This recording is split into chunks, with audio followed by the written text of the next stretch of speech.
সপ্তাহে 2 থেকে 7 বার যারা হস্তমৈথুন করে এই বয়সে, 20-এর ঘরের বয়সে, তাদের প্রোস্টেট ক্যান্সারের রিস্ক 79%, 79% রিস্ক। যারা 20 থেকে 30-এর ঘরে বয়স, 20-এর ঘরে বয়স, প্রতি সপ্তাহে 2 বার থেকে 7 বার পর্যন্ত যারা করে, তাদের প্রোস্টেট ক্যান্সারের, বৃদ্ধ বয়সে গিয়ে প্রোস্টেট ক্যান্সারের রিস্ক 79%। এবং 30-এর ঘরে যাদের বয়স, 30-এর ঘরে যাদের বয়স, তাদের 31, 32, 33, 35 সপ্তাহে একবারও যদি তারা করে, সপ্তাহে একবার বা তার বেশি, একবার বা তার বেশি, তাদের প্রোস্টেট ক্যান্সারের রিস্ক 69%, প্রায় 69%। সুতরাং এটা একটা ফাইন্ডিং। তারা রিসার্চ করে 840 জন পুরুষের উপরে রিসার্চ করে তারা এই ডেটাগুলো পেয়েছে। কেন হয়, কিভাবে হয়, এ বিষয়ে বিস্তারিত এখনো আসে নাই, কখনো আসবে কিনা আমরা জানি না, বিকজ তারা তো এটাকে নর্মাল মনে করে বা নর্মাল হিসেবেই তারা দেখতে চায়, বিকজ এটার উপর তাদের $100 বিলিয়ন ইন্ডাস্ট্রি রয়েছে। সুতরাং তারা তো চায় না এটা খারাপ প্রমাণিত হোক। তো আমি জানি না, এটা হয়তো আমরা কোনোদিন সামনে জানতে পারবো যদি আমরা মুসলিমরা এগুলো নিয়ে গবেষণা করি। আমি এই জন্য খুব গবেষণা করতে উৎসাহিত করি সবাইকে যে আপনারা গবেষণা করেন। যে মুসলিমরা যদি কখনো আমরা গবেষণা করি, হয়তো এই বিষয়গুলো নিয়ে আমরা আরো বিস্তারিত জানতে পারবো।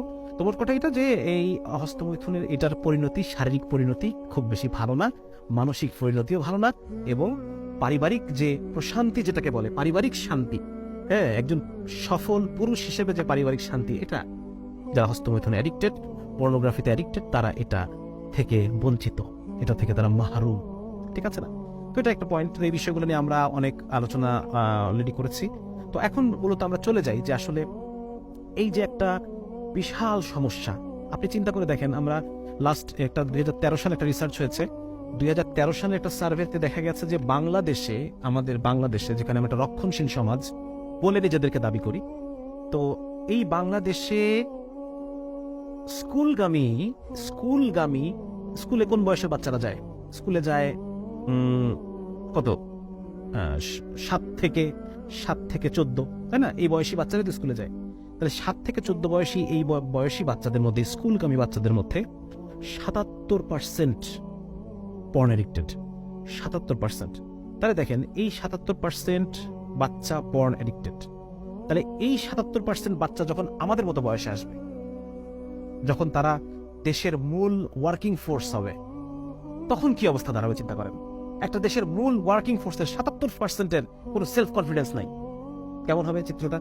তাদের মধ্যে ইনোভেশন নাই, তাদের মধ্যে আগ্রহ নাই, তারা একটা জায়গায় গিয়ে স্মার্টলি কিছু প্রেজেন্ট করতে পারে না, তাদের মধ্যে একটা কি বলা যায়, রিস্ক টেকিং বিহেভিয়ার নাই, তাদের মধ্যে একটা জিনিসের দায়িত্ব নেওয়ার যে ক্ষমতা সেটা নাই।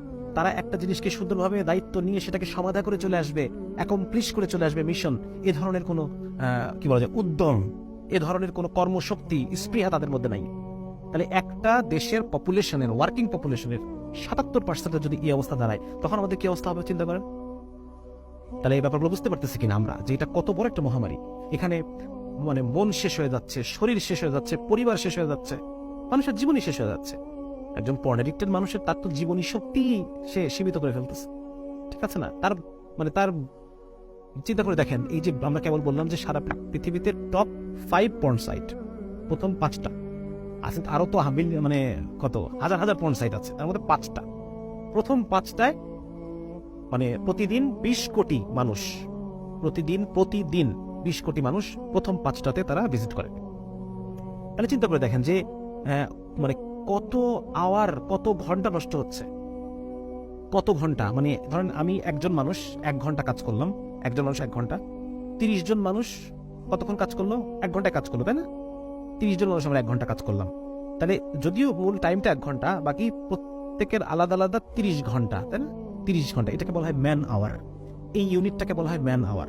যদিও আমরা 1 ঘন্টা কাজ করছি, কিন্তু 30 জন মানুষের 30 ঘন্টা ব্যয় হয়েছে, তাহলে এটাকে বলা হচ্ছে 30 ম্যান আওয়ার। তাহলে এখন দেখেন, 20 কোটি মানুষ যদি প্রতিদিন পর্ন সাইট ভিজিট করে, কত ম্যান আওয়ার নষ্ট হচ্ছে?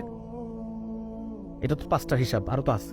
তো যাই হোক, এটা হচ্ছে মূল আলোচনা ছিল এগুলো, যে আসলে এই যে একটা সময় নষ্ট, জীবন নষ্ট, সবকিছুই নষ্ট, তো এইটার থেকে বের হইতে হবে আমাদেরকে, ঠিক না? এখন বের হইতে হবে, এটাই হচ্ছে মূল কথা। আমরা যারা এখানে আছি, আমাদের মধ্যে আপনারা যারা গতদিনে পডকাস্ট শুনেছেন বা আজকে আমার কথা যারা শুনতেছেন, আমরা তো এটা সবাই বুঝতে পারছি যে এটা একটা খারাপ জিনিস, যে অ্যাডিক্টেড সেও বুঝতে পারছে এটা খারাপ জিনিস, কিন্তু এটা থেকে বের হতে হবে, এবং বের হওয়ার কোনো পথ আমরা পাচ্ছি না, বারবার আমরা ফেল করছি, ঠিক না? মূল তো সমস্যা এটাই। এখান থেকে উঠে তো আসতে চাই সবাই, কিন্তু আমি বারবার ব্যর্থ হচ্ছি।